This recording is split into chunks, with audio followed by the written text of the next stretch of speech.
सोचिए आप एक बस में सफ़र कर रहे हैं और वो बस एक घने जंगल के बीच में से जा रही है और अचानक आप देखते हैं कि 3 काले साए आपके बस के अंदर चढ़ चुके हैं।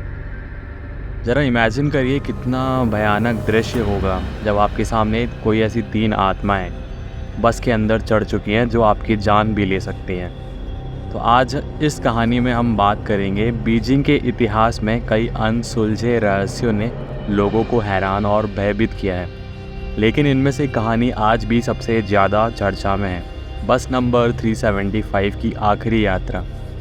ये सिर्फ एक साधारण बस यात्रा नहीं थी, बल्कि एक ऐसी खौफनाक रात थी जिसने उन सभी लोगों को सन्न कर दिया था जो कभी इस घटना के बारे में सुने।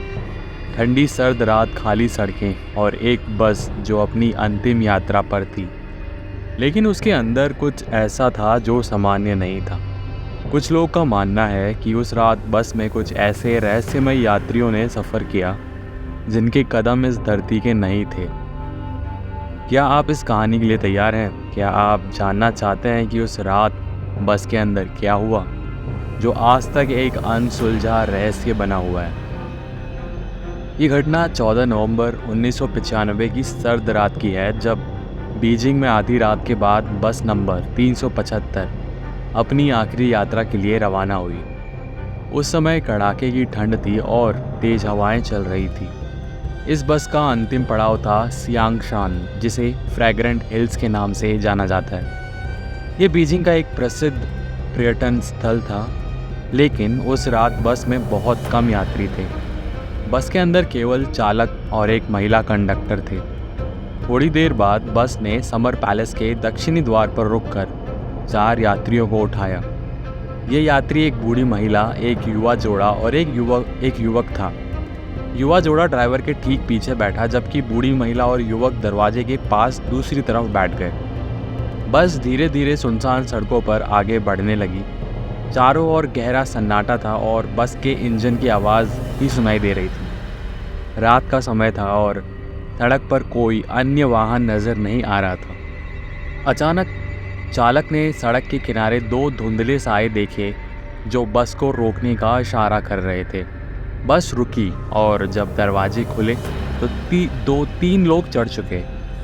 इन तीनों में से 2 आदमी एक तीसरे आदमी को कंधों से पकड़े हुए थे। बीच वाला आदमी बेहद अस्त व्यस्त दिखाई दे रहा था और उसका चेहरा झुका हुआ था, जिससे किसी ने उसका चेहरा नहीं देख पा रहे थे। वे सभी किंग राजवंश के पुराने कपड़े पहने हुए थे और उनके चेहरे मौत की तरह पीले थे। बस में बैठे बाकी यात्री घबराए हुए एक दूसरे को देखने लगे।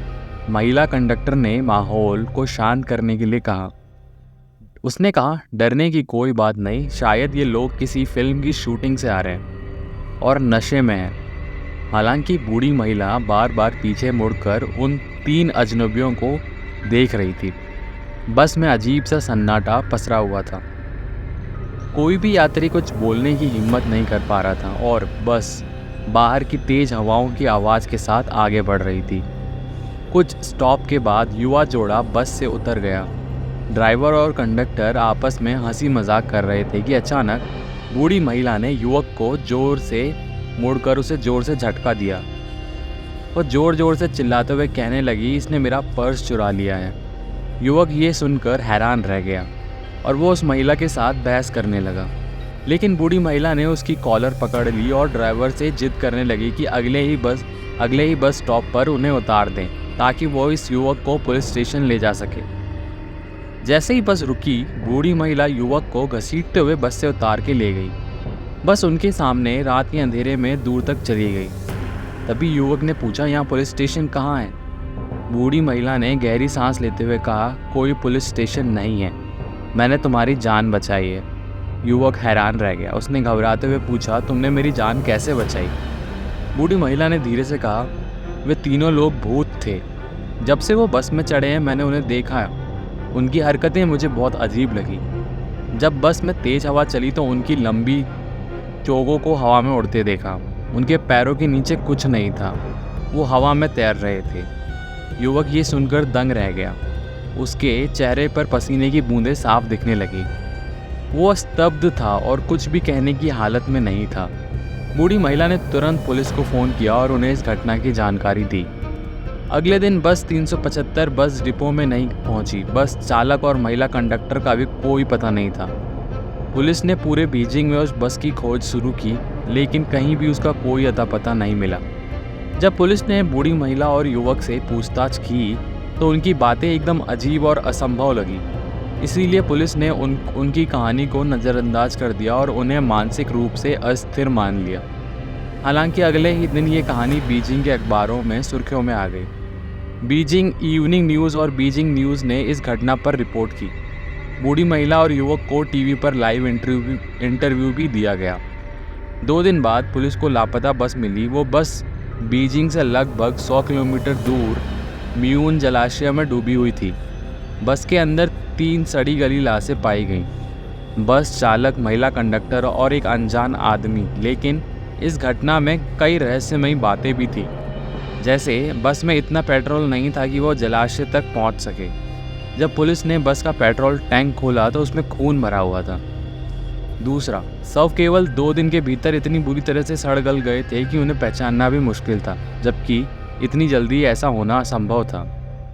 पुलिस ने सभी सुरक्षा कैमरों की जांच की, लेकिन कोई भी कैमरा उस बस को म्यून जलाशय की ओर जाते हुए नहीं दिखा पाया।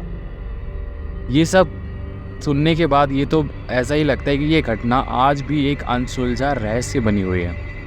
अगर आपको ये कहानी अच्छी लगी है और आप चाहते हैं कि ये कहानी बाकी लोगों तक पहुंचे, तो हमारे चैनल को सब्सक्राइब करना ना भूलें। धन्यवाद।